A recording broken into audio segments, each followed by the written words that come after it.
Good morning, everybody, and welcome to the June 24th, 2025 Investment Strategy Committee.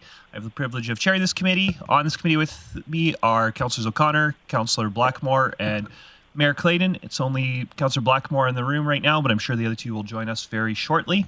And I get to start with our land acknowledgement.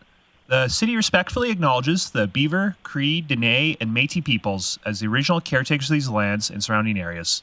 We're grateful to live, learn, work, and play on Treaty 8 territory within Turtle Island, and acknowledge these lands have been home to diverse and sovereign First Nations and Inuit nations since time immemorial. I know as I was out at the powwow this weekend and got to see the regalia and smell the smudge, I was so grateful for the traditions and the cultures that have been on this land since time immemorial. Fun part of committee meetings when we get to hear from our community partners, and we get to start with a few delegations. But first, I need to adopt the agenda, and we are going to do it as amended today if committee's amendable. Councillor Blackmore. I move that we adopt the agenda as amended. Certainly in order. I'll call that to question. Mayor Clayton in favor. Motion carries. And with that, we've got a delegation from the Centre of Creative Arts. And Ms. Oak, I know you're familiar to all of us, but you might not be familiar to people watching. So if you could just introduce yourself and before we dive into it, I'd appreciate that. Thank you, Councillor Bressy.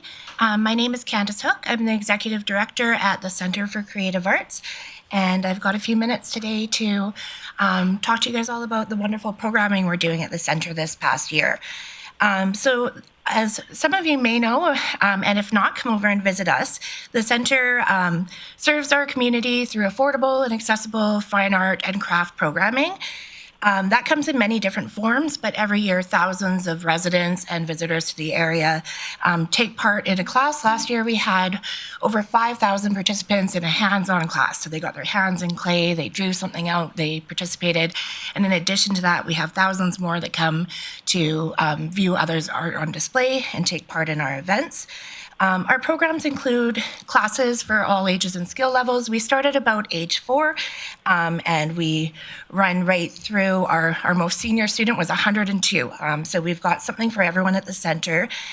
We also work with local school and community groups to do group bookings and tours. We do activities such as birthday parties, which is a great one for us. Last year, over 400 students participated in the birthday parties at the Centre, which is a great chance. As you guys know, a lot of times we have new families that are coming into Grande Prairie. They don't always know how to get connected in the community, but those birthday parties where everyone's inviting everyone in their class is a great way for us to get introduced to families. We do spring break camps, summer camps, and many special events through the year. Right now, we're gearing up for our summer camp. We're expecting to have 130 students take part in a week-long program. We have 3 different age groups for that, and it's always really popular and runs really full. We also do some free programs in the community. A lot of our programs are based on a cost recovery. About 50% of our income is earned through program revenue. But we do try and have free programs throughout the year. So we partner with the Prairie Mall to do free spring break camps. We're out at Bear Creek Folk Festival doing free soapstone carving. We've partnered with Try It Days, and we do that twice a year. And then we also host an annual open house.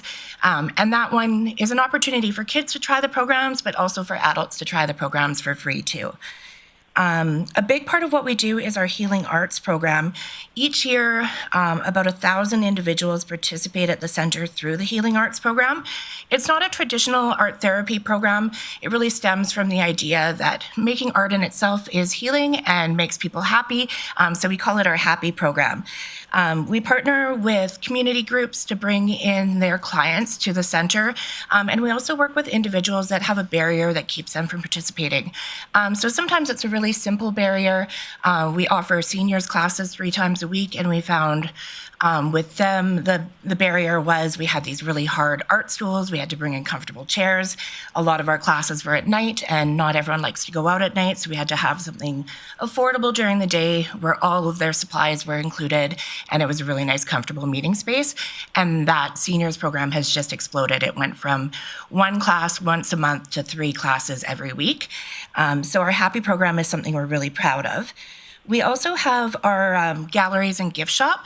We have 2 gallery spaces that we showcase monthly exhibits in, and a gift shop where we exclusively feature regional artists.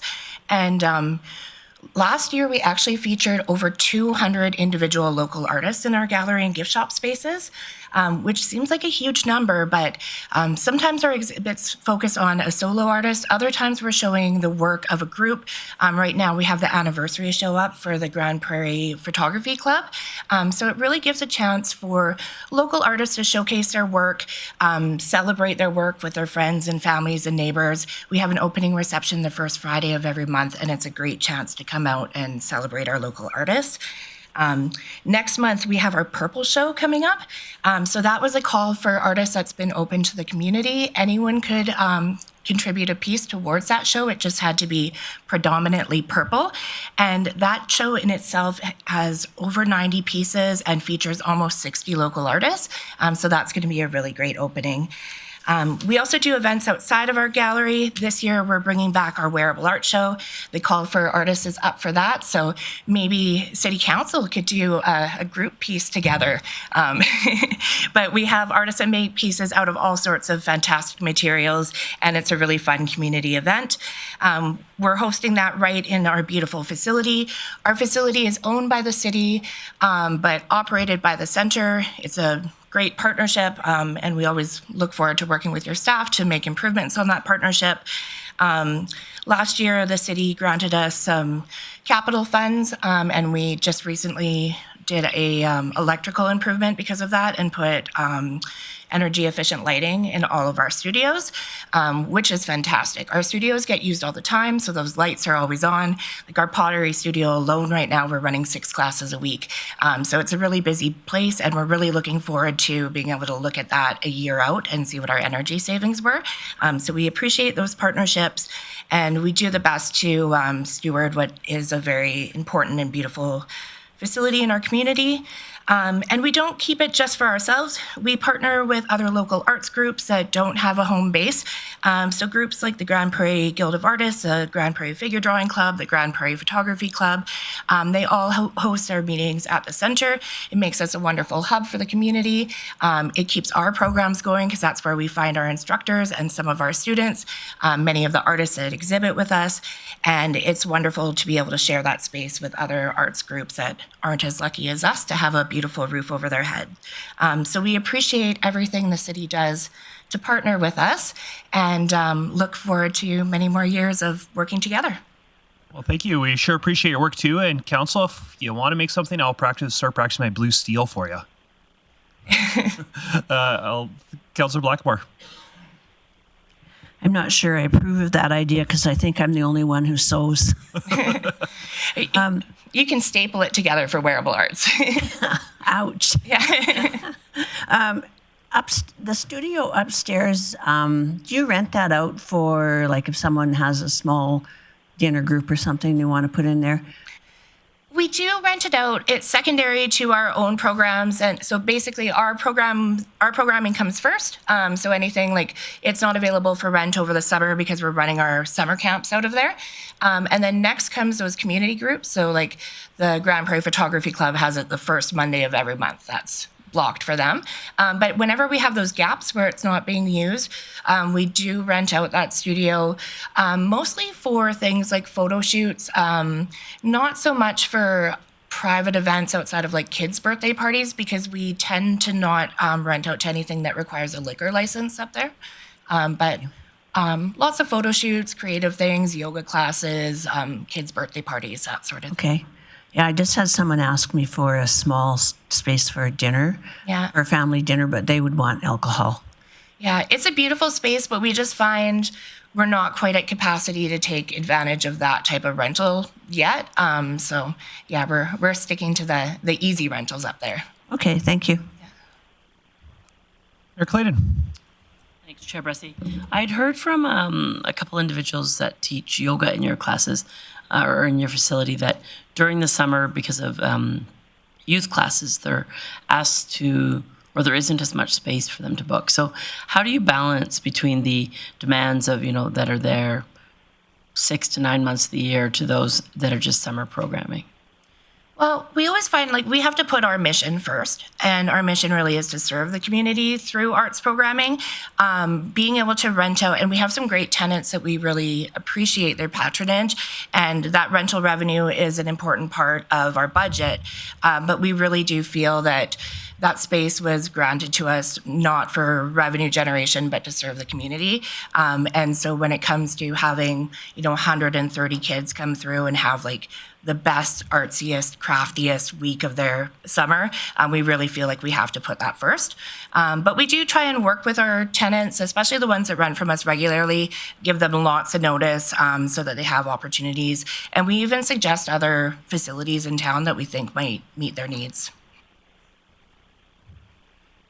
I'm not seeing anybody else. So again, we want to thank you and your staff and your volunteers for all the incredible work you do. Thank you. Okay, thank you so much. Good day. And next up, we've got a presentation for the Grande Prairie Regional Tourism Association.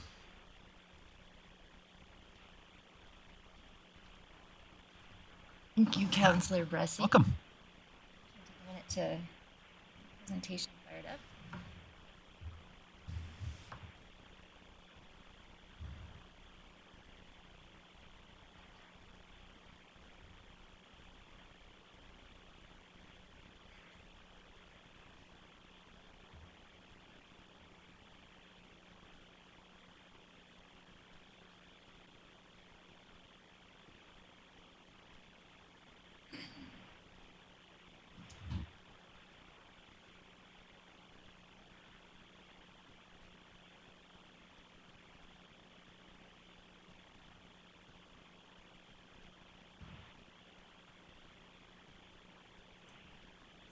Connected to the internet, but do not have internet. So I have to do it with the PowerPoint. It's just not showing that. If you refresh, then you need to do a, just as you close and open your browser.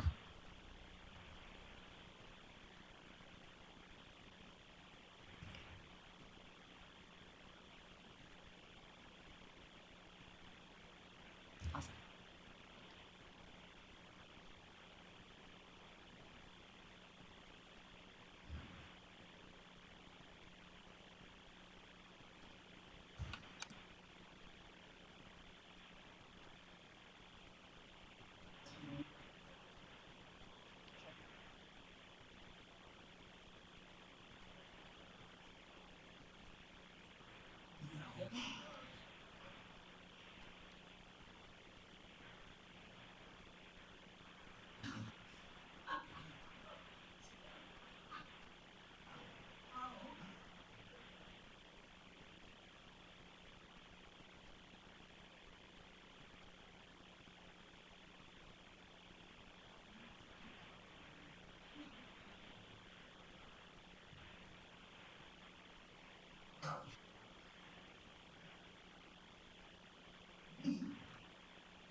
Sorry, everyone.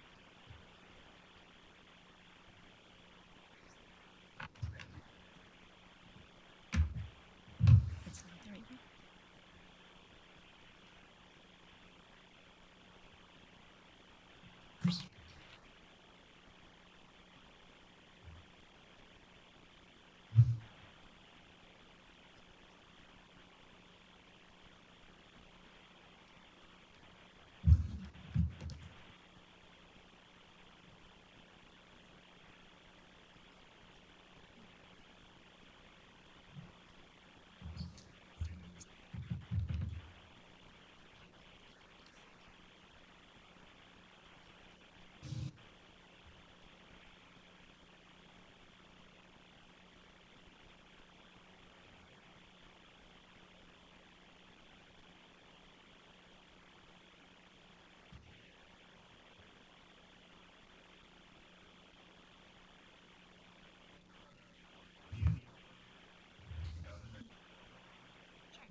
Thank you. Sorry about that.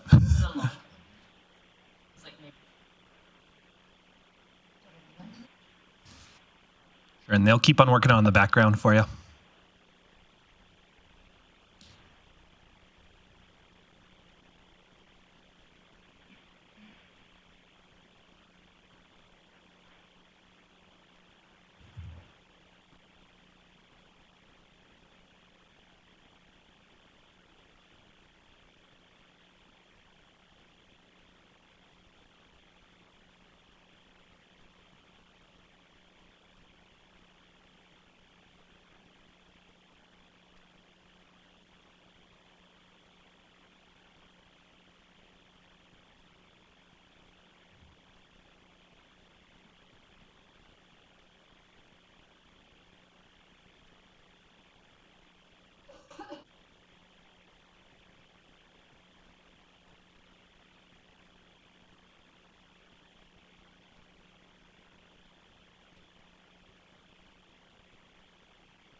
If it's not working easily, I think we do need to just move on. Sorry about that. The presentation piece, but I am here to speak briefly with you today about an opportunity, the destination, the International Convention Attraction Fund. I'm here to request $20,000 support in matching funding to support the development of international events attraction strategy.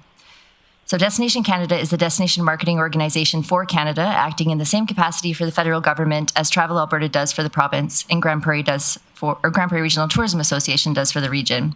And just like Travel Alberta has the ambitious goal of doubling visitor spending by to $25 billion by 2035, Destination Canada has set a goal to make Canada a top 7 global destination by 2030. In 2024, tourism contributed $130 billion to the Canadian economy, which is over $350 million a day. By 2030, Destination Canada hopes to see that increase to $160 billion in annual revenue. The International Convention Attraction Fund is one initiative Destination Canada has launched as part of its overall tourism strategy. The ICAF is a multi-million-dollar fund to attract business events in key 6 sectors that enable Canada to showcase its strengths and competitive advantages on the global stage. 2 of those sectors, agribusiness and natural resources, including forestry and oil and gas, are right in the wheelhouse of the Grande Prairie region. Perhaps even life sciences with the new hospital, Mascua Medical Center, and the innovative health sciences programming at Northwestern Polytechnic. The fund provides up to $1 million per bid to destination management organizations like the Grande Prairie Regional Tourism Association to support destinations to attract events. That said, the fund outlines the minimum viable product for these events attraction strategies. We can absolutely expand the scope to include the city's sporting infrastructure to support bids for international sporting events and apply for funding from other sources.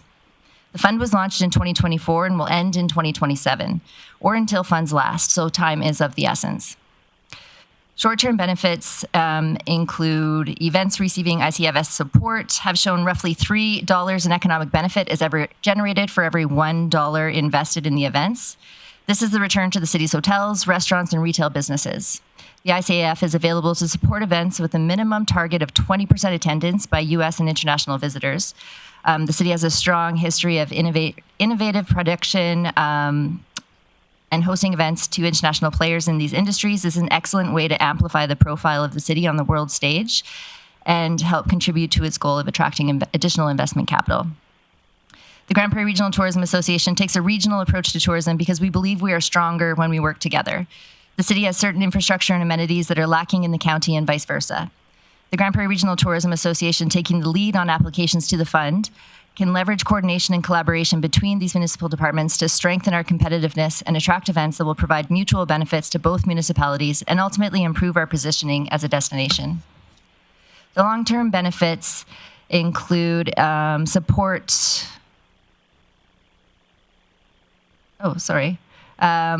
benefits include the spin-off of bringing in additional applications are encouraged to submit a legacy plan with their applications to the fund.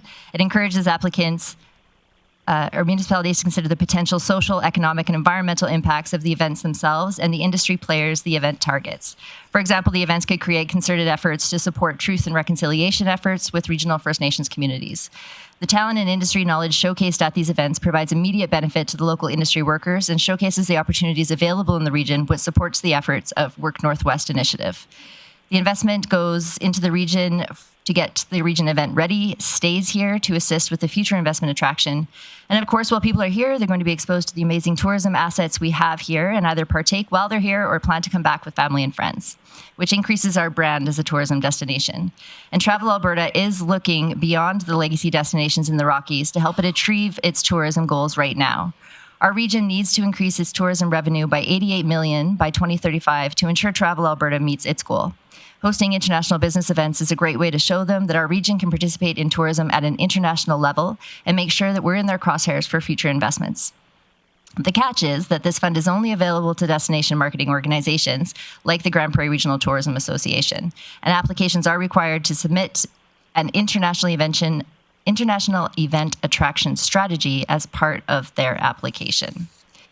So the International Event Attraction Strategy is a comprehensive plan to position our region as an attractive hub for hosting events, and it includes a detailed assessment of the region's hosting infrastructure and facilities, marketing and promotion capacities, dedicated financial and human resources, and industry collaboration.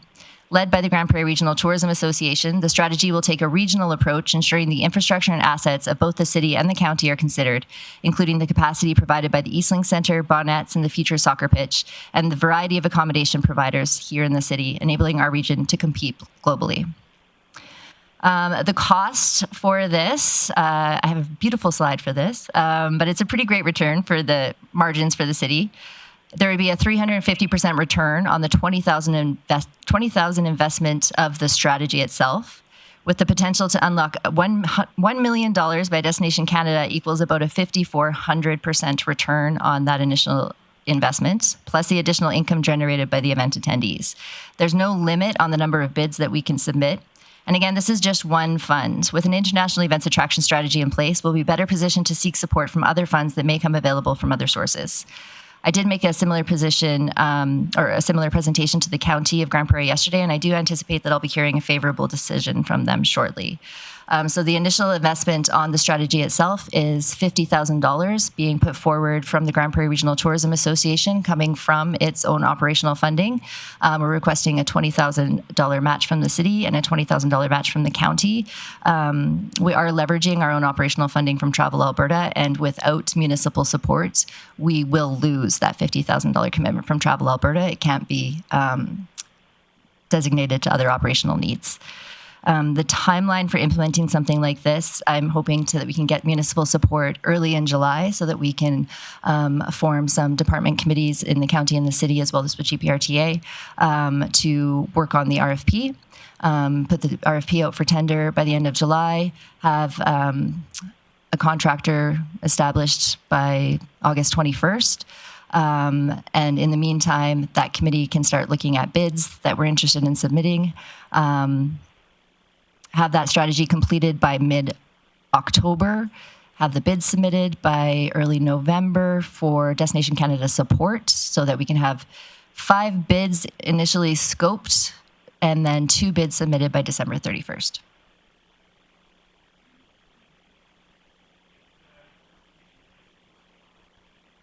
Thank you very much, Jasmine. So what is your initial target, or number one, or overall target, excuse me, will your overall target to be try and get the full $1 million? You mentioned 5 different parts. So what's your goal for each part? And I'm glad that you mentioned from a regional standpoint, I think that's really important, that we sell all the assets that we have for attraction. So what is your initial strategy? So the initial strategy is we need to get that contractor in place. So if the city, GPRTA, and the county agree to work on developing the strategy, we can come together to develop the terms of reference as how we'll go about doing that. once the contractor creates the strategy, which will identify our greatest strengths, we can talk about the alignment with the city's business plan, the county's business plan, and just start sourcing what are some of the international events that we'd be interested in attracting to our region that align with those business plans and those overall strategies, goals of our area, and then work together on putting the bids together as a team, complemented by that strategy to go in for Destination Canada support. So Destination Canada provides the funding based on the size of the event. So they would scale that $1 million as the maximum investment they would make on any single bid. And they would make a determination based on the scoring of the bids that they're received and the size of the event as to the amount of financial support they would put towards that bid. And so we would get a letter from Destination Canada outlining the degree that they're willing to support, and then we would submit that as part of our bid to the event. So I take it then there are going to be 5 different bids for 5 different areas, or am I? My goal would be that we can source 5 events that we'd be interested in hosting, and then have 2 bids submitted by December 31st. Okay, thank you. Mayor Clayton. Thanks, Chair Bressy. If you have others, stop me. I have a few questions. Really appreciate a different approach. I know there are many organizations that are looking for conference locations, and they're always looking for something a little bit unique. And we know between our uniqueness with the relationship in the county's facility with dinosaurs and the Bee Diagnostic Center, and our relationship with ag and forestry and obviously energy, that we offer for those who are going to a conference something is special. And when you add that to our incredible recreation facilities, I do believe that we, for very unique, certain large conferences, we are a good fit. I have a few concerns, though, on the $20,000 in the scheme of things isn't a ton of money. I'm just wondering what other expectations you'll have on our team. As the urban center of northwestern Alberta, obviously we have a very sophisticated knowledge of what's available, facilities. Our team at InvestGP and other facilities is very experienced, and so I know you'll be calling on them for support, and I'm wondering what demand and expectations you see in that. Yeah, thank you for the question. I would appreciate the department support on that working committee to define the scope of the strategy itself. So Destination Canada has outlined what they want to see from the strategy, but like I said, that's a minimum viable product. So we can certainly expand that to make sure that we're capturing all of the opportunities the city wants to see, as well as the county, and make sure that that is taken into account by the contractor when they're putting together the strategy. So some input into the design of the RFP itself, and then some assistance with just sourcing some of those events. When it comes down to the hosting, if we're successful for those bids, it might be a community organization that wants to take the lead, depending on what industry is represented. So some just continued input and support as far as the design, coordinating some of those relationships, pulling certain people together in to make sure we have the right players at the table. But as far as long-term, when it comes to the actual implementation of the events, I'm not sure. I think it would change depending on the type of event that we're hosted. And I guess that's sort of my concern. Understand the process. You need to hire a consultant to build all of this in regards to a bid. Mm-hmm. We get awarded the Men in Blue Shirts conference. Right. And our team doesn't have a conference staff. To my knowledge, your team is limited in size.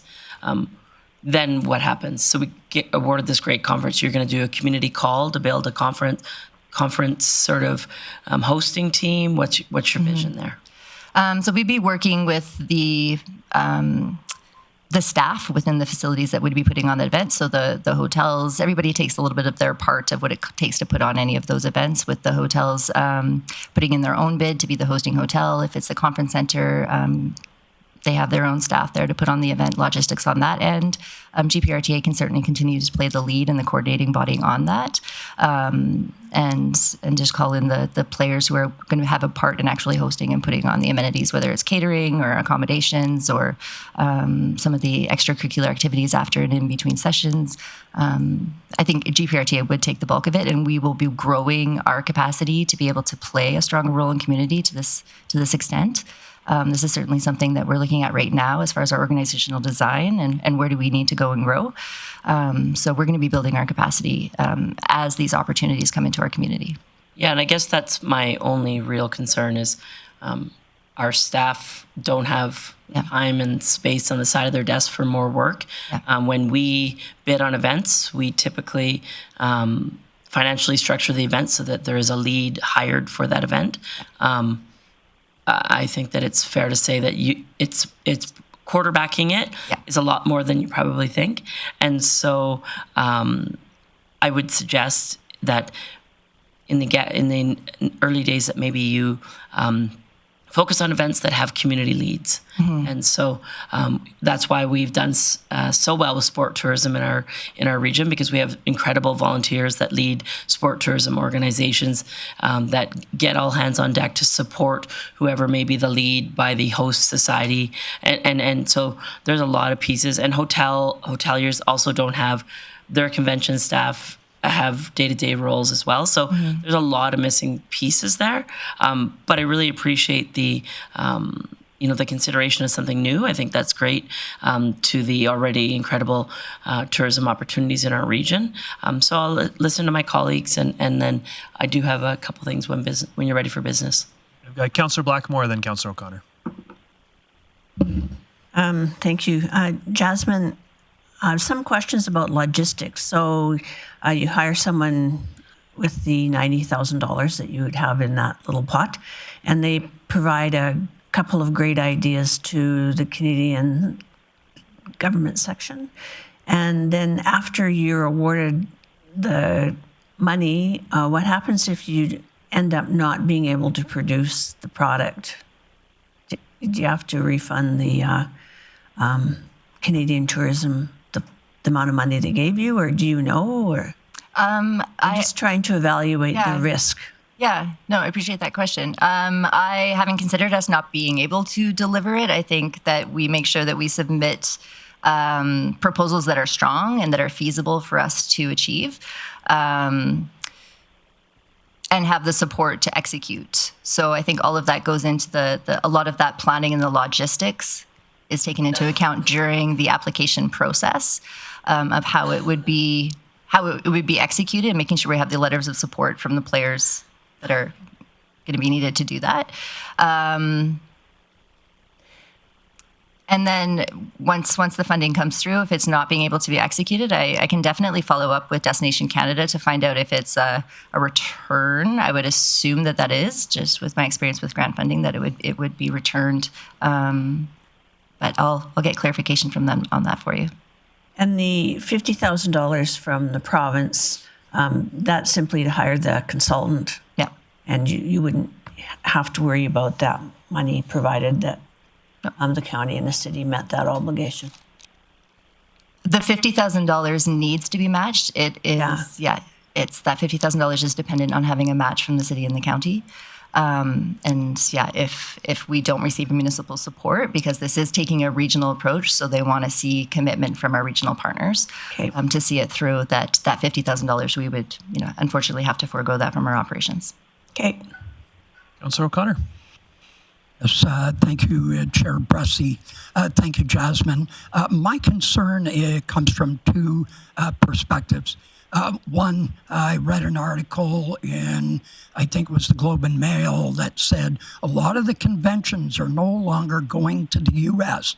Vancouver, Toronto, Montreal are now starting to take those conventions because people are concerned about going across the border. So I think there's an opportunity to attract, especially with our energy sector. I think the Peace Region Energy Show is coming this year. And so I'm just next year, sorry. And I think this could be positioned to attract a large presenter. So I'm concerned that my second concern is that the amount of money that you're asking for us might be a little shy to be able to accomplish what you're trying to do. Not that I'm saying I don't know where all the money's going to come from, but I'm concerned that you may need a little bit more funding to be able to pull this off so that you're not short staff and planning for this going forward. So at this point, it's just a funding request for the strategy itself. So the $20,000 will support the contract wages to develop the strategy. Hosting the event moving forward, that may bring us back to the table for additional funding support, or hopefully we can diversify depending on the industry that we're representing with that conference to get some other support from industry players. So this is separate from the event hosting costs.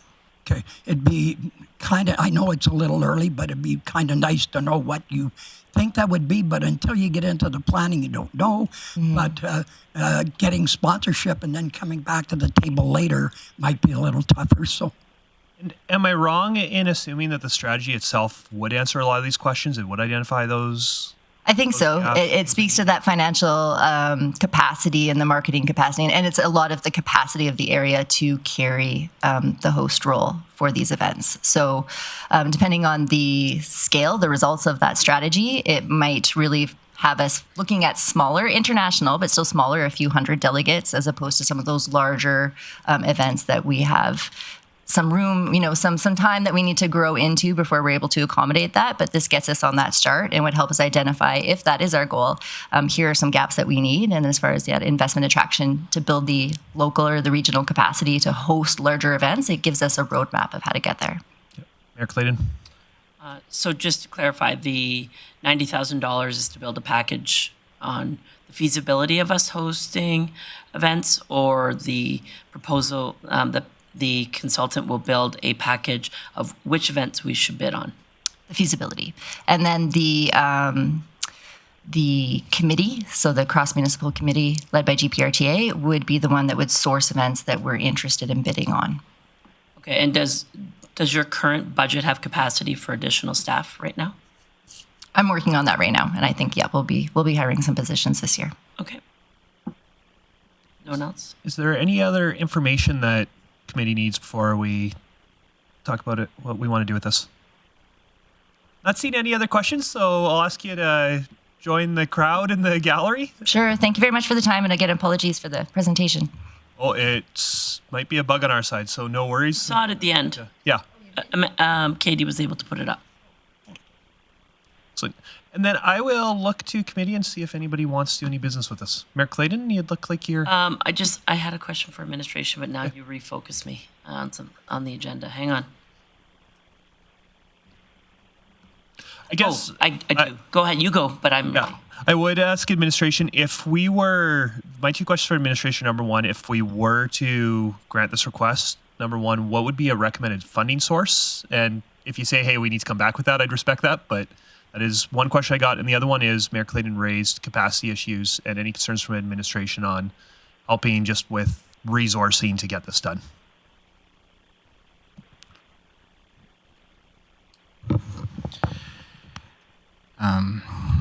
I think I'll leave Chief Whiteway to talk about funding sources.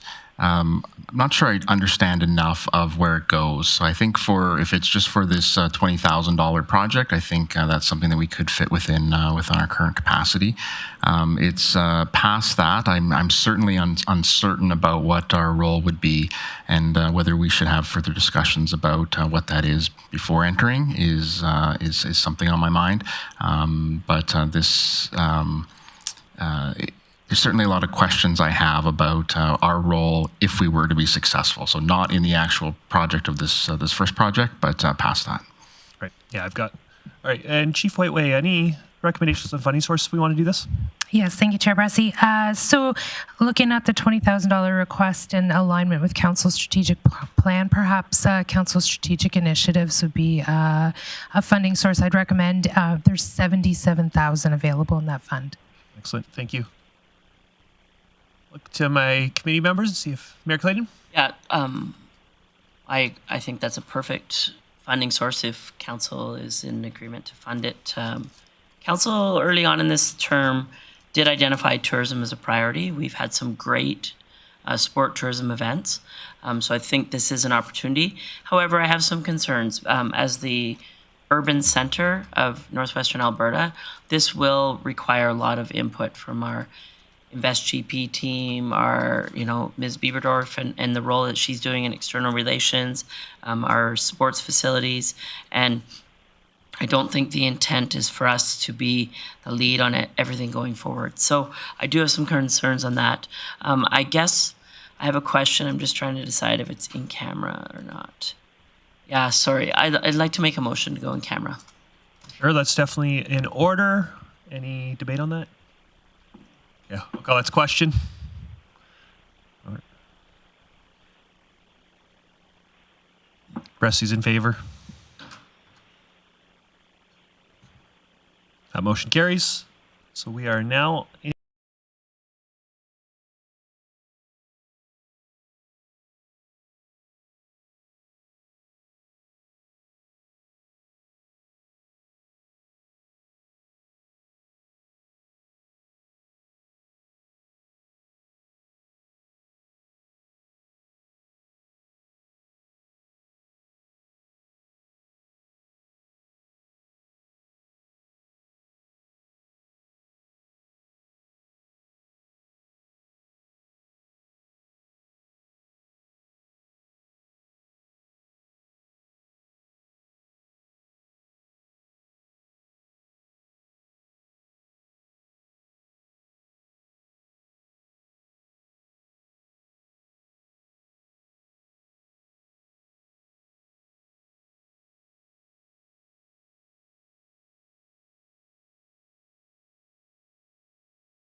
committee recommend council support the Grande Prairie Regional Tourism Associations.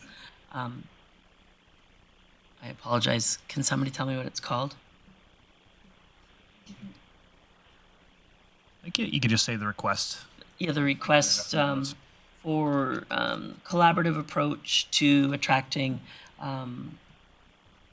international events, and that allocate $20,000 from Council Strategic Initiatives funds for this project. Speaking to the motion, it's great to see Grande Prairie Regional Tourism taking a different approach. Happy to see our county partners as part of this.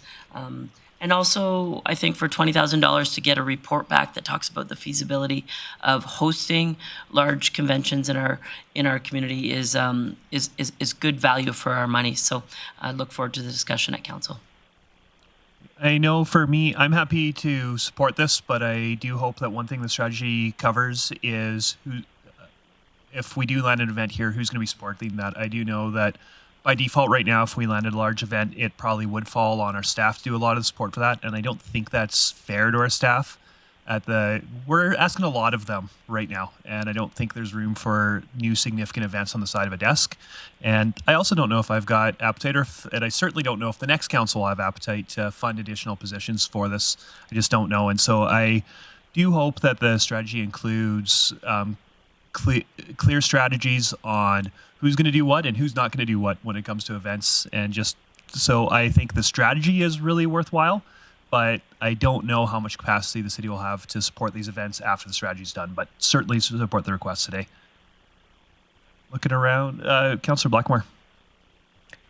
Just to add on to Councillor Bressy's comments, I think it's going to be important when it comes time to finally submit options for attracting Destination Canada marketing money, that both the city and the county be consulted of whether or not we actually have the capacity to meet the bid. Just one final comment. I think this initiative is a great initiative. However, it's extremely important that the appropriate people from our organization are involved in this process. So I'm assuming Ms. Bailey or someone from her team will be part of the process. And I think because only we have a fair understanding of what our capacity is. So thanks. And I'm seeing nods from our administration for those that can't see it. With that, I will call it to question.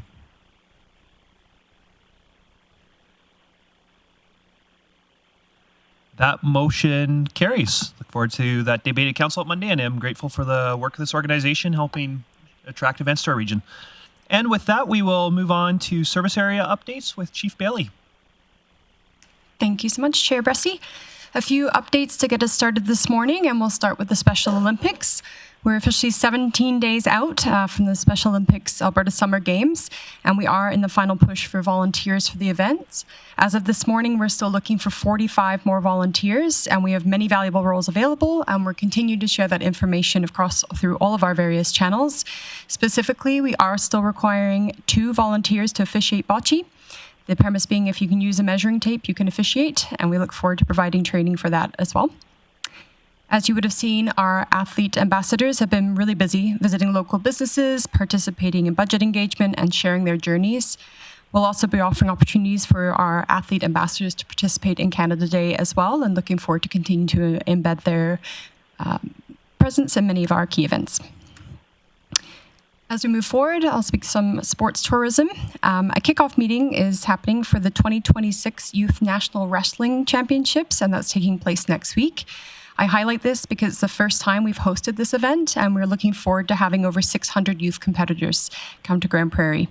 So this event will be held at the Design Works Centre, and that'll be April 24th to 26th, 2026. So a big win for Grande Prairie. In terms of public engagement, the online budget prioritization tool remains open until July 4th. As of this morning, we have 376 responses so far. The tool allows residents to rank the projects they feel should receive funding. It's a really easy to use, excellent tool. In terms of in-person budget engagement, so far we've seen approximately 300 people engaged throughout Stampede, and that was a reminder we had an engagement tent available there. And then we also offered in-person sessions during the week of June 10th, as you all know. We'll also be offering the similar availability during Canada Day as we did Stampede, and we're anticipating quite high engagement again on the budget. So we're looking forward in terms of working with finance as well to provide a final engagement update to council once all those pieces, both online and in person, are complete. But right now we're sitting just around under 700 engagement. As Councillor Bressy mentioned, the city supported, both through sponsorship and attendance, the 6th annual Grande Prairie traditional powwow over the weekend at Evergreen Park. And that's joining in the celebration of National Indigenous Peoples Day. That was June 21st. The Grande Prairie traditional powwow, as you know, is a 3-day event supporting traditional Indigenous practices and culture. Some early stats: the organizers worked really diligently to track attendance. They were very engaged at the door. The early estimates that we have are there were over 5,000 attendees throughout the weekend. It was a really, really busy and engaged atmosphere. There was also a great turnout for dignitaries, and the powwow hosted representation from Sturgeon Lake Cree Nation, Métis Local, the city, county, RCMP, and an Alberta MLA. There was also 193 dancers and 3 drum groups. And as we're learning, because June 21st is such a busy day, the committee is reviewing a new weekend potentially to host the powwow next year, but we look forward to sharing a fulsome update for council in Q4 as planned. Moving forward, for all things InvestGP, InvestGP joined Invest Northwest in Calgary for the Global Energy Show. I'll touch on that briefly. I know we've discussed this before, but our presence continues to position Grande Prairie as an essential part of the Alberta and Canada's energy story. And we continue to take every opportunity to elevate our region's visibility and reinforce our commitment to attracting investment, talent, and innovation to Grande Prairie's region. The InvestGP team also joined Prime Property Management and Edward Jones Financial and welcomed them to their new locations.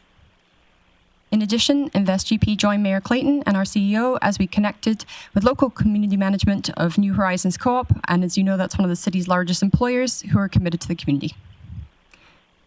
Several meetings were also held with respective business owners who are at various stages of establishing businesses in the city. And there was also our biannual healthcare roundtable, which was held with healthcare leaders from various healthcare institutions here in the city. And there was a lot of insights provided to inform and continue the work that the city is doing on our healthcare strategy.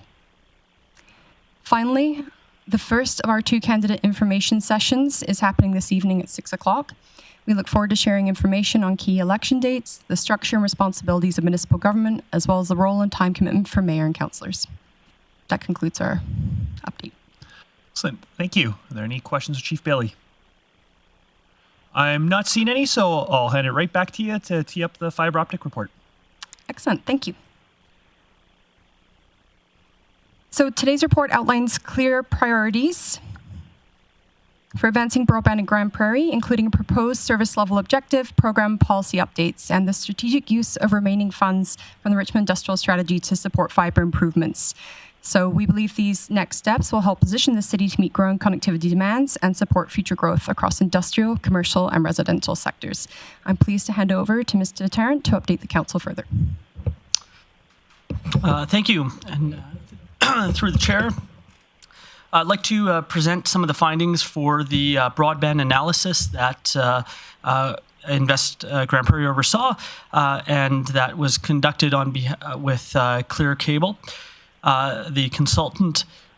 So I just will note that Rob McCann with Clear Cable is online, and he's certainly available to, he won't be presenting anything today, but there to answer any of the technical questions that may arise, as we have just a cursory understanding, and he has a lot more of the details and can handle those.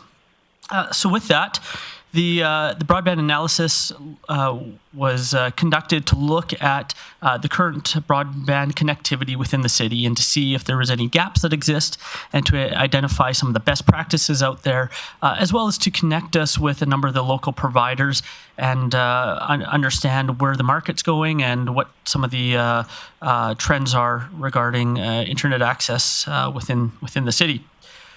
With that, you'll see in the report, there was, the key findings that Grande Prairie is quite well served with the variety of broadband access that we have from a number of different providers.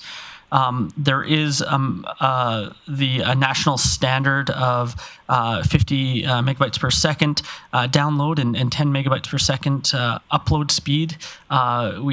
We meet that everywhere within the city, although the more ambitious target, which is becoming more of a standard, is 100 download and 20 upload, and that is reached in most areas within the city as well.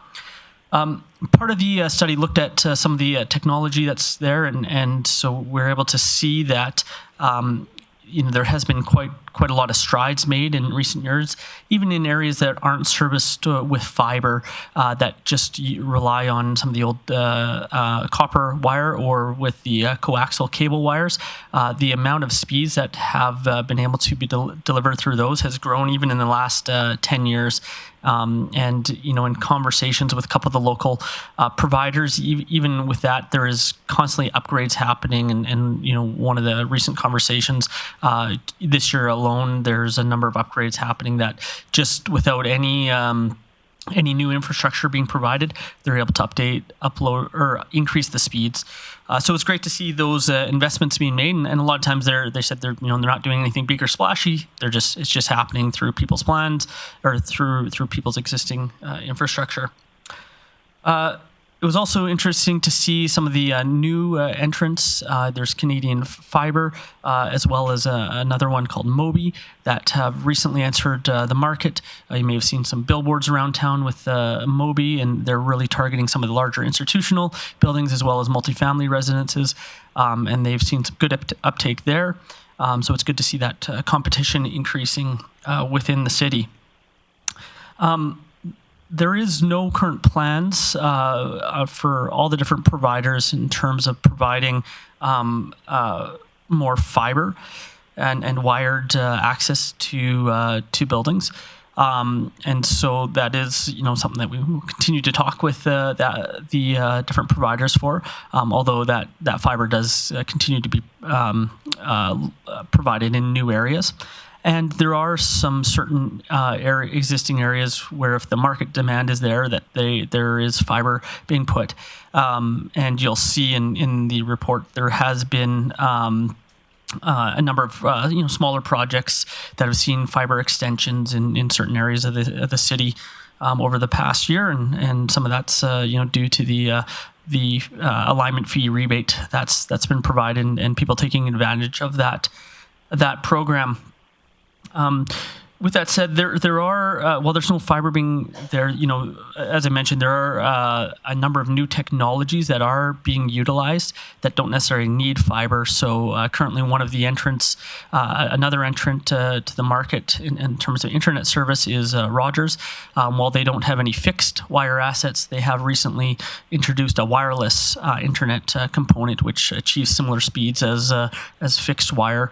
Although the reliability isn't as great currently. The expectation is that reliability will improve, and as well as the addition of Starlink to the mix of service providers. So there is a range of different new technologies that's being provided, and particularly on that wireless side, there is some, and 5G technologies. There's new advancements coming on that. With that said, the study did look at gaps, and you can see in the report it does identify a number of gaps where it doesn't quite meet those that 100 download 20 upload speeds.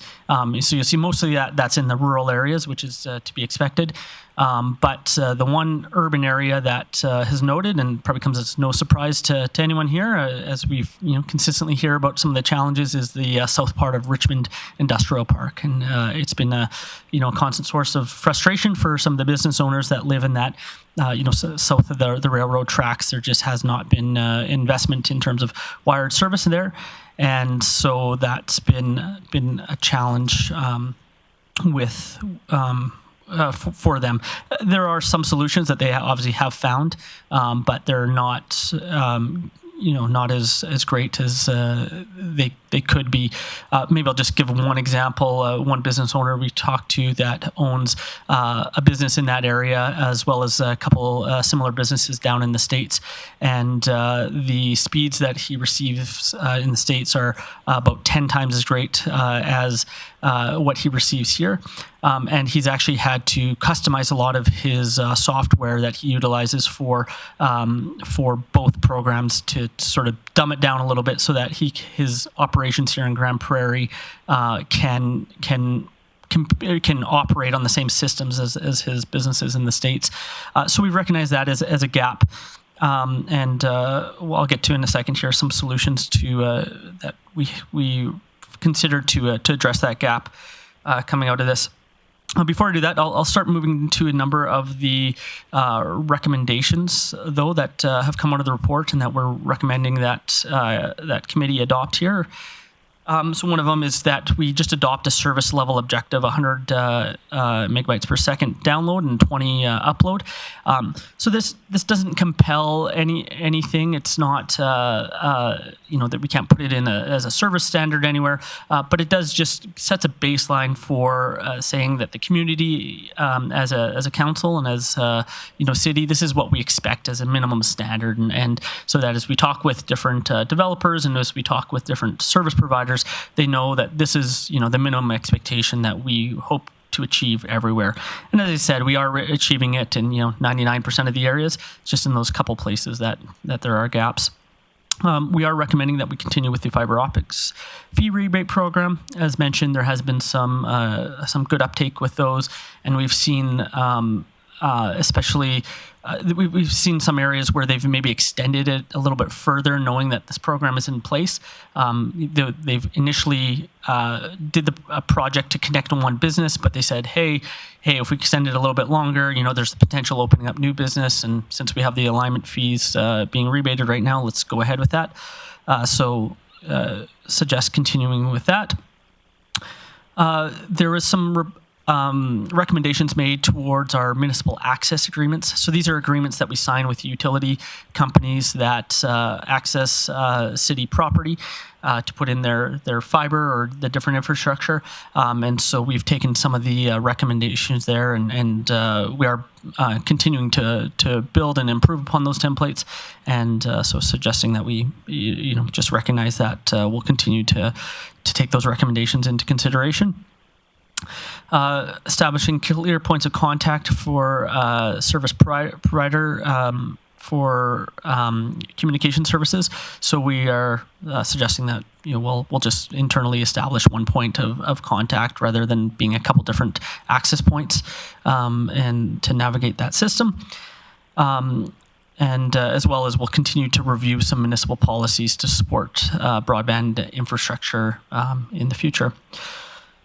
So then the final recommendation is that we allocate $47,000 from the Richmond Industrial Strategy capital project, which is remaining, and it ties into the report that'll come after here, looking at some of the that Richmond Revitalization strategy. One of the key things that came up out of that project that was not addressed in the last couple of years was that connectivity issue, particularly in the south part of that area. And so we're recommending that that $47,000 be allocated to improving the fiber there. Now, the thought with that is that $47,000 is not going to get you very far, but in talking with businesses in the area, there is an interest in putting private dollars towards it. The gap that's been there is there hasn't been anybody that's coordinated and said, hey, there's 20 businesses here that are interested. Let's get those 20 businesses, get a letter of commitment from them, and then we can have someone that coordinates that with a utility company or coordinates an RFP process in order to get the fiber built out in the area. And so there just hasn't been that focus. And so our recommendation is that, we use that $47,000. That can be some seed money for perhaps some of the planning of the infrastructure there. And then the city can play a coordinating role in seeing who's interested, developing a procurement process to get fiber in the area. and some of the high level estimates we got, you're probably looking at about $1 million. But as I mentioned, there is interest from the private sector to commit dollars, but they just need to have someone that can help coordinate and bring those costs down. If there is 20 businesses and someone helping to coordinate all those businesses together. So with that, I will turn it over and thank you for the time. Excellent. Councillor O'Connor. Yes, thank you, Chair Bressie. I have a couple of questions. You mentioned the south part of the Richmond area, but I know that when we did our walkabout last year into some of the businesses and close to the Paradise Inn, they in turn were having some difficulty. So I'm wondering if administration has or will consider doing an assessment to find out how many businesses are underserved. And that may give us a better number going forward. Is that a possibility? Yeah, through the chair, certainly we can, do a broader engagement. We're suggesting that we focus on the areas that are the most underserved currently, that don't meet those standards. There is, throughout the report, we talk about some of those minimum standards, and so 99% of the city does reach those. The challenge is that there's some businesses that need much more than the minimum standard, need much greater, and sometimes that's the challenge, right? If you need those bandwidths at a much greater, and so. It's something that we'd certainly commit to engaging with all businesses, but our recommendation is to focus on the area that's most underserved currently. Okay, thank you. And I must compliment, this is the most comprehensive study that I've seen done on this. I did not realize that we had 13 service providers in the city of Grande Prairie. And so I think that's a tremendous step forward. Kudos to your department for putting that together. It really opened my eyes on costs, on going across. So please thank your committee for doing that. It was an excellent report. Councillor Blackmore. Mr. Tarrant, when you talk about a service level objective of 100 download and 20 upload, that's good. I'm not going to quibble about that, but I am wondering. You said we meet about 90% of the city's needs. Is that at the 100 or the 50 and 10 or the 120? That's at the 120. Okay, thanks. Mayor Clayton. Go ahead. Sure. So I'm trying to understand the infrastructure. So Eastlink and TELUS, a lot of people think they're running on the same cables, but there actually are different cables, correct? Correct. Yeah, TELUS mainly runs on the copper cables, whereas Eastlink mainly operates on the cable, the coaxial cables. So, and then do you know what's causing? I know there's some residents where one provider or the other will say, we can't service your house. What causes that when that happens? Any idea? Maybe I'll reference this to Rob. He might be able to give you better technical. Rob, I hope, are you there? Yep, I'm right here. Perfect. Yep, I'm absolutely here. Yeah. So through the chair, what we found was pleasantly surprising is that the technology in all of the areas except for those gap areas is capable of what is necessary. Now, that doesn't mean that 100% of all of the residents are going to get that. There's going to be some isolated cases where, perhaps an upgrade needs to be done in the incumbent's network. And those should be, isolated individuals. And that's why the coordination that Rory talked about is so important, to be able to collect that feedback and coordinate it with the service providers so that they understand. It also goes to the previous question about what about a business on the north side of the park. So if we get that information and can feed it back to the service providers, we can fix it.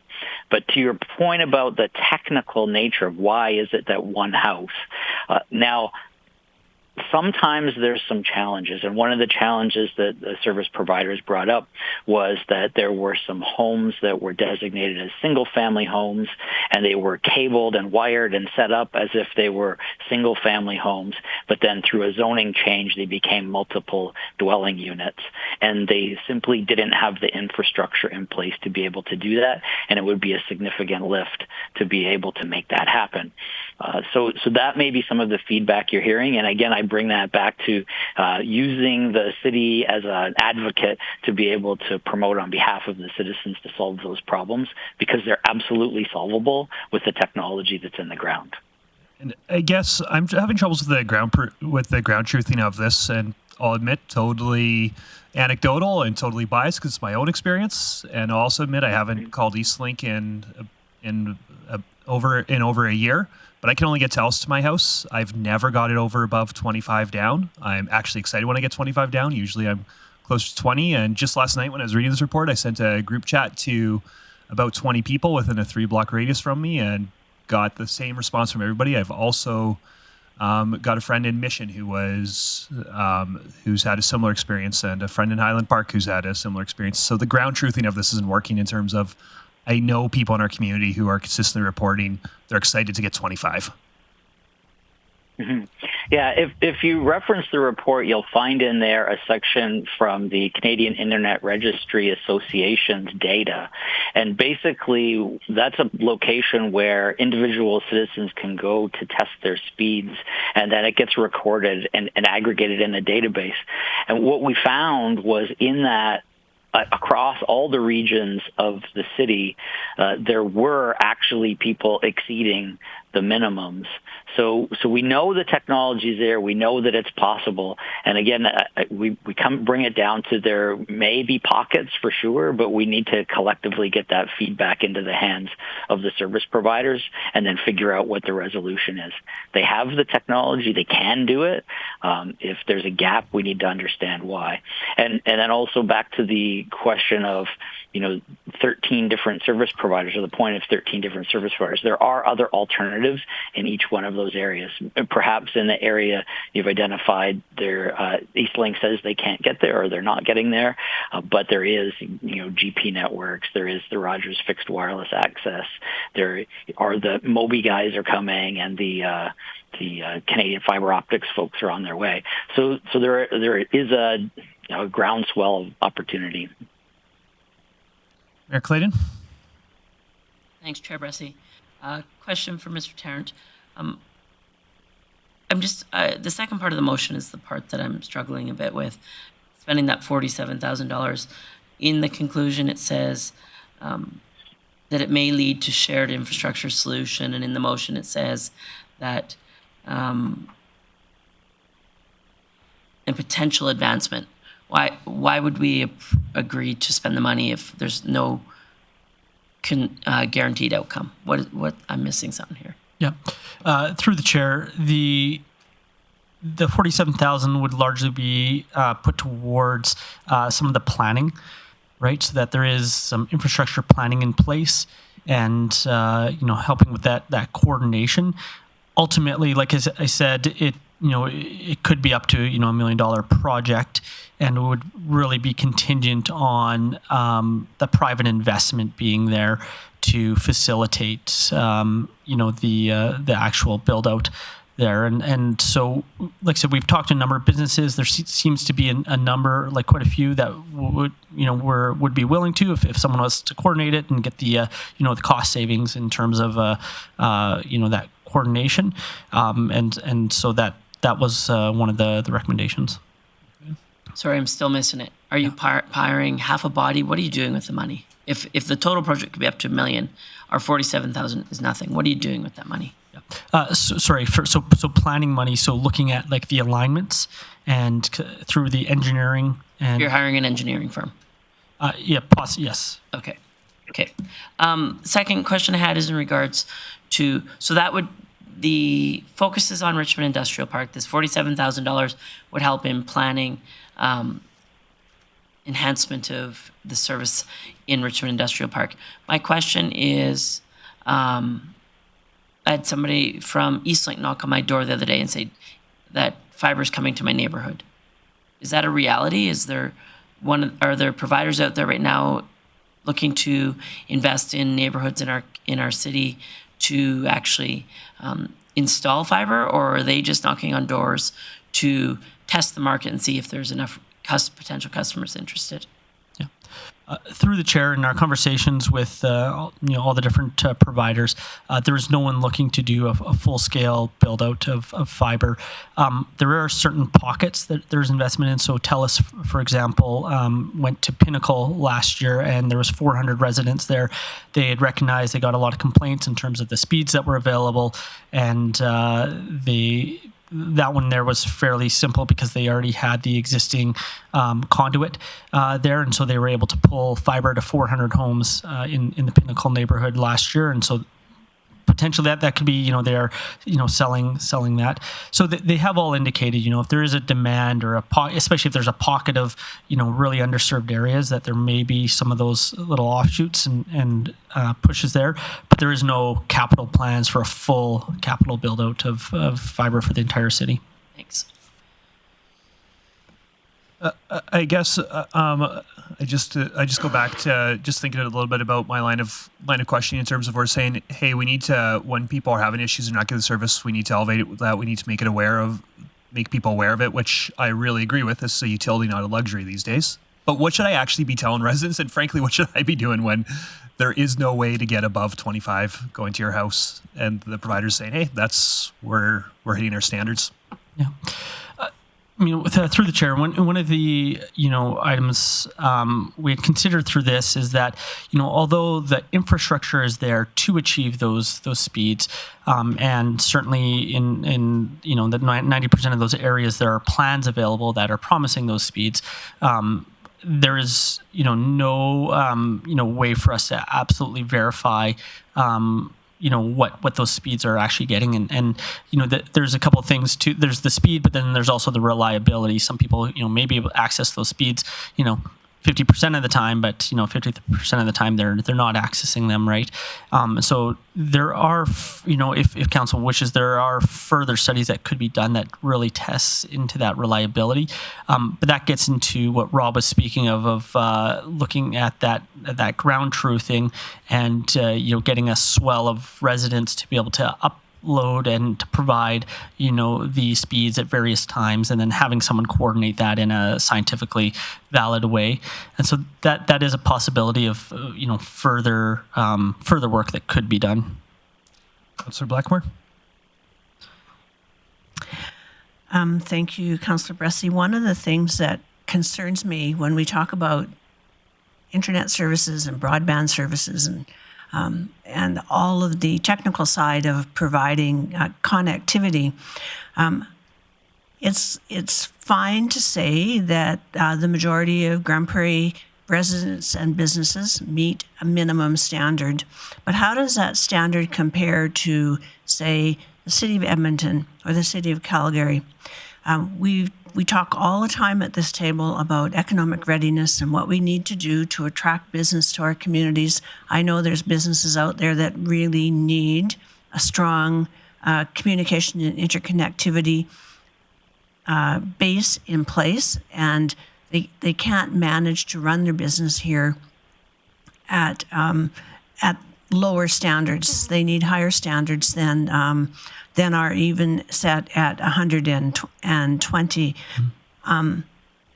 The point of this exercise, from my point of view, was how do we position Grande Prairie, the City of Grande Prairie, to excel at providing a service that will attract businesses here because they can make it work.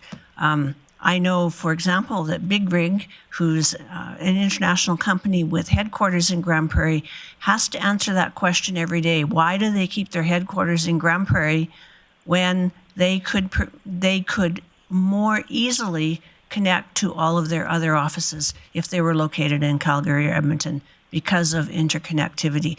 So to me, that's the direction we should be going in. Saying that we meet minimum standards is not satisfactory to me. And I don't know how the rest of my council feels about this, but I feel this is an opportunity that we should not be leaving on the table. It's an opportunity to move us up in the world and to reach a level of excellence that we're not currently achieving. And I'm not seeing this in the recommendations. And I'll be the first to admit I'm a bit of a Luddite, so I don't always understand when I'm reading things that are dealing with the magic of interconnectivity. So are we going to take a baby step, or are we looking at something much broader and much more long-term and effective? Through the chair, certainly the I guess the bigger goal would be to have, fiber throughout the whole city and have those, significantly increased speeds and reliability throughout. And we were close to having that, several years ago when TELUS had, promised the, I think it was a, $30-40 million build out of this city, right, and that fiber infrastructure. In terms of the municipal perspective, we were looking at what's achievable and what could we do, and what, which area could we invest in. And so that's where the recommendation is. We know where the most underserviced area is in town, and so is there a role within existing budget funds that we could deliver and help achieve some success in that underserved area, as well as a focus area of council with the revitalization strategy. Certainly there is if council wanted to invest more, there are further projects that could be done. The challenge is where do you start? And as I mentioned, to provide fiber to every location in the city, you're talking tens of millions of dollars. And so our hope was to start with the most underserved, but that there could be, and then continue to work on some of that advocacy piece and informing, now that we have great connections with all these different providers, we've begun some regular connections with them, and, we'll continue to advocate that way. But the recommendations are really based on what we feel, within the current funding envelope could be achieved through the city. So if we wanted to take this to the next steps rather than where we're at right now, how would we go about that? What would we do next? I guess maybe CAO Burke has some ideas. Burke? Thanks, Chair Bressie. As Mr. Tarrant indicated, we're starting to look into the tens of millions of dollars if we're to look at larger projects. I would suggest, if council would like some further work, is this something that's referred to budget, and that it's something that we can have a discussion with the next council. We do know that it likely wouldn't be solely on the city to do those things. That there are companies out there that will partner with the city, and there's some different models around that we've seen in, particularly in some of the smaller municipalities in the area, where the municipality has invested as a partnership with service providers. If that's the direction to go, I'd recommend that it's referred to budget, and that we bring back further information of what that would look like. I also wonder if there might be an advocacy component to this too, which I know that Mayor Clayton's serving on the Alberta Municipalities Infrastructure Committee right now, and I was on it last year, and we talk a lot about fiber, but there's nothing from our city members on the resolution books right now, fiber, to meet their concerns. And I'm actually really concerned that, as a city person, I think cities are actually going to be the last municipalities to have full access to high-speed internet, because we've installed cable in them and said, hey, that's good enough, and all the federal investments are going to places that don't have any cable whatsoever. And I'm concerned the cities are going to get left behind, and that the country's going to think, oh, well, we got internet to every home, so we get to stop, instead of going, yeah, but we also have to help cities get to actual modern internet that actually hits that utility standard of service. So I also do think that there might be something that we're too late to do it this year, but for next year, that there might be an advocacy push on this, and asking our municipal association to do some work on city's behalf might be something we want to consider as well. Councillor Blackmore? Advocacy is a a good start. I'm also wondering, would be fine to recommend that this go to budget in the fall, but maybe it needs to be referred to the strategic planning session in January. And maybe whatever new council is in place will see this as a ball they want to pick up and run with. I think right now we don't have a strategy, and I think that's maybe the first step. But I just feel that we cannot go done and dusted. That's not good enough. Just really agree with you. I also don't think we're going to solve this today, and I'm probably doing a poor job managing the agenda, so I need to start doing a better job managing today. So maybe what I will ask is, hey, we probably could have big philosophical questions about one of the next big steps, but we also do have some concrete steps before us. So maybe I would ask somebody if they could get some business on the floor and at least decide, do we want to take these steps that are before us today or not? Councillor O'Connor beat you to it. Councillor O'Connor. I'll move the first one. The committee received the 2025 Broadband Analysis Report for information. Okay, that's certainly in order. I'll call that to question. And Bressy's in favor. And I'll look to you and see if anybody wants to do further business. Councillor Blackmore. I would move that committee recommend council direct administration to implement the identified priorities, including adopting a service level objective of 100 Mbps? Megabytes per second. Megabytes per second download and 20 megabytes per second upload, continuing the fiber optics fee rebate program, finalizing the municipal access agreement template with improved clarity and transparency, establishing clear points of contact for service provider communication, and reviewing municipal policies to support the future broadband and wireless infrastructure development. And number 2, allocate the remaining $47,000 from the Richmond Industrial Strategy Capital Project to support the assessment and potential advancement of fiber infrastructure improvements within the area. Certainly in order that we also could split this motion if anybody on committee would like me to split it. I'm seeing some hands raising, so Councillor O'Connor? Yes, I move that we... sorry. I already have a motion, but if you'd like me to split it, I could just split it. I'd like it split, please. Okay. So then I'll ask, so if you look in your agenda package, we got section 1, and we'll just debate that to start. So all the bullet points we'll debate first. Mayor Clayton. On the current motion that we're debating, I had a question for Mr. Tarrant. Adopting a service level objective of 100 Mbps download, would it be appropriate if we amended that to put a minimum 100? I just wonder if we're striving too low. Certainly, that was the expectation, was at minimum, but that might provide clarity, yes. Would you take a friendly amendment to add the word minimum? Thank you. Councillor O'Connor?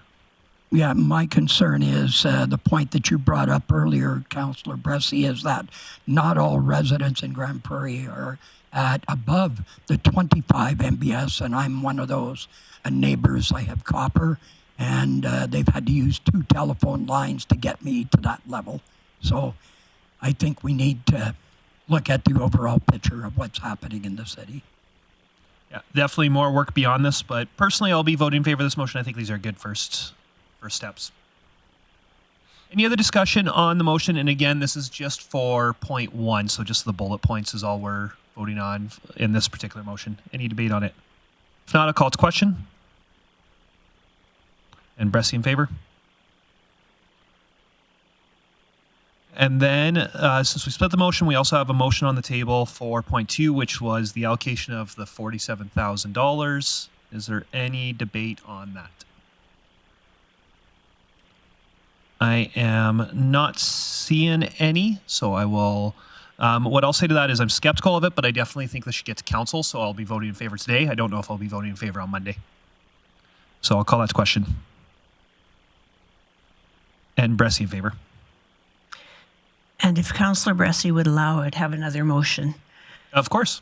I would move that the subject of broadband the future of broadband in Grande Prairie be referred to the January strategic planning session for council. Great. And it's just so it doesn't get lost. Mayor Clayton? I just don't know if that's appropriate. Like, I would think that some people around the table will be there. I just think it's a little, I think administration will have conversations of the work that's been done. I mean, I don't know. I appreciate your intent. I just don't know if I can support that. I'm still making the motion. Yeah, I am with Mayor Clayton, so I know where this might go. I do appreciate it. I hope it gets talked about there. I don't know if it's appropriate for us to say, hey, that's what they need to talk about if we're not around the table, but... You know, if they talk about it and say no, I mean, that's their they can say no to anything they want, but I just don't think that we need to lose it. Yeah, well, I will call that to question. And Bressie opposed.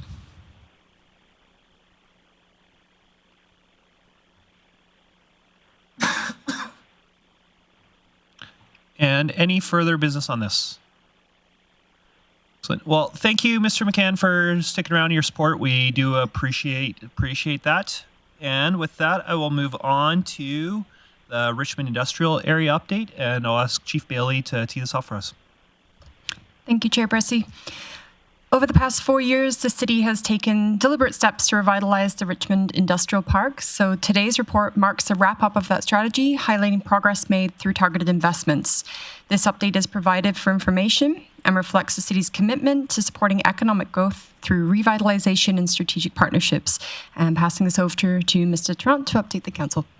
Thank you, Chair Bressie. So the Richmond Revitalization strategy was passed by council several years ago, looking at ways, responding to residents and business owners in the area, looking at ways to improve the park and to improve public infrastructure and beautify the area. So through that time, there was a number of items that were identified as some gaps there and some service improvements that were needed. And so there's been some progress over the last 3 years. With that, one of the things has been transit, and the introduction of on-demand transit has been well utilized, and we've seen some growth over the last couple of years on that. In terms of beautification, transportation has really prioritized some cleaning in the area and cleaning up some of the old public signage and some of the pieces that were falling into disrepair. On that, there were a number of trees planted. It didn't make the report here, but you see there's 40 trees planted in the last couple of years. There's an additional 30 trees going to be planted this season as well within Richmond. There is a number of the businesses in the area took advantage of some of the grants the city had for business revitalization and beautification. So that incentivized, there was about $130,000 in grants provided, which incentivized about $1.1 million in projects, as well as businesses took advantage of some of the other marketing and training grants that were available there. There was a commitment to look at some of the capital in the area, and over the last couple of years, including work that's going to be happening this year, just over $2 million in capital improvements have been invested in Richmond. And as well as some additional infrastructure planning has been done and will be brought forward to future capital budget consideration. There was also a SEPTED report that was done looking at some of the safety and signage, lighting, access, and those were provided. The findings from that report were provided to the businesses to improve the safety of the area. We've seen some development activity that's happened in the area. So over the last 2.5 years, there's been about $6.5 million of private investments invested into expansions and revitalization on the private property. So it's great to see private business owners seeing those expansion projects and taking that up as well. with that, one of the key gaps that was identified, again, as we just spoke about, was that internet connectivity, and with the motion that was just passed, we hope to assist business owners in that and playing that coordinating role in addressing those broadband access gaps that exist in that area. With that concludes the wrap-up report. Thank you. Any questions? Councillor Blackmore. Thank you, Councillor Bressie. I'm curious if we have any idea what the vacancy rate would be in Richmond Industrial Park right now. And if we do know, did it get better or get worse over the period of this revitalization? Thank you. Through the chair, I do have some anecdotal evidence. I don't have any hard numbers right now, but the anecdotal evidence has shown that vacancy rate has closed, has improved over the last 2.5 years. We're still working to try and get a better estimate of what that actual number is. Councillor O'Connor. I'll do business if you're ready. I'm ready. Okay, thank you. I'd like to move committee receive this report for information. And I will call that to question.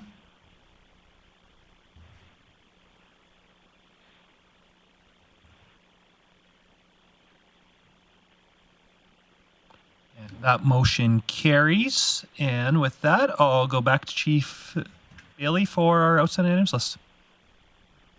Thank you, Chair Bressie. We would like to request 2 changes in terms of expected report date. The first is the rural renewal stream. We are still waiting on the province for some information and want to make sure we have that in good shape. So we request that item move from Q2 to Q3. Secondly, we'd also like to move the neighborhood growth item from Q2 to Q3 to ensure integrity of the data. Councillor O'Connor. I'll move that committee receive the June 24th outstanding items list as amended for information. Not seeing any debate, so I'll call that to question.